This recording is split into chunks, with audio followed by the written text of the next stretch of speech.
जंगलों की तबाही की है, रोडों का नाम लेकर और बाकी चीजों का नाम लेकर। उतना शायद अगर ये पेड़ लगा देते तो आज जम्मू कश्मीर में ये जो बादल फटने की घटनाएं हो रही हैं ये कम होती।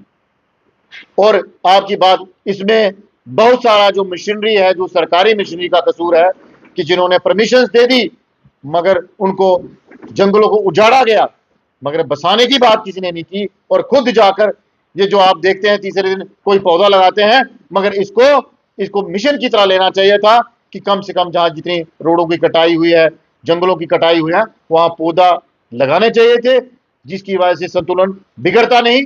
मगर बिगाड़ने के बावजूद इनकी आंखें नहीं खुल रही और सरकार मशीनरी जो है आज भी सोई है। आपकी ये बात सत्य है। शॉर्ट टाइम में हमने बुलाया क्योंकि जो रजौरी पुंछ में कल इतनी बड़ी त्राहेदी हुई है और आज भी वो वैसा ही मंजर वहां पर गया। बारिश, तूफान, नाले, जो हमारे नाले हैं वहां पर, वो उनकी पानी की वजह से लोगों के घरों में घुस रहा है। तो परेशानी ये है सबसे कि कहीं कहीं जो माली जो नुकसान हुआ है वो इतना ज्यादा हुआ है कि हमारे एक सरपंच है लोरन के, उनकी घर की 4 मेंबर चले गए उसमें। मड़ा है, दरा, सिंगला है, एरिया पड़ते हैं, ये सुरंगकोट का है।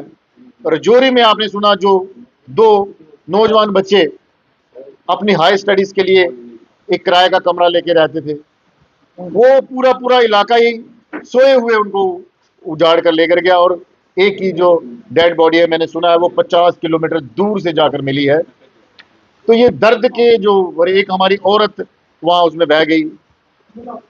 और अभी तक जो निकल के सामने आया है 15 से ज्यादा जो हमारे सुनने को आया है वो डेड बॉडीज वहां से मिल चुकी हैं पुंछ में। और रजौरी की जो 3 वहां से मिली है। घर के घर उजड़ गए हैं। रोडों के ऊपर जो बस स्टैंड था अपना जो रजौरी का, वो पूरे का पूरा बह गया और सैकड़ों गाड़ियां उसमें बहकर करोड़ों रुपए का नुकसान हो गया। मगर गाड़ियों को नुकसान पूरा हो सकता है, मगर जो जानी माल की जो नुकसान हुआ है उसकी भरपाई कोई नहीं कर सकता। पीपल्स डेमोक्रेटिक पार्टी का यह मानना है कि हम उन परिवारों के साथ हैं जिनके परिवार के लोग चले गए और सरकार से ये डिमांड करना चाहते हैं। मुझे लगता है कि ये एमसी सरकार तो सोई है कि अभी तक कोई मंत्री उन इलाकों में 3 दिन से नहीं गया। और हमारे साथी रजौरी से उठकर यहां आए हैं, वो अपना दर्द बयान यहां कर रहे थे।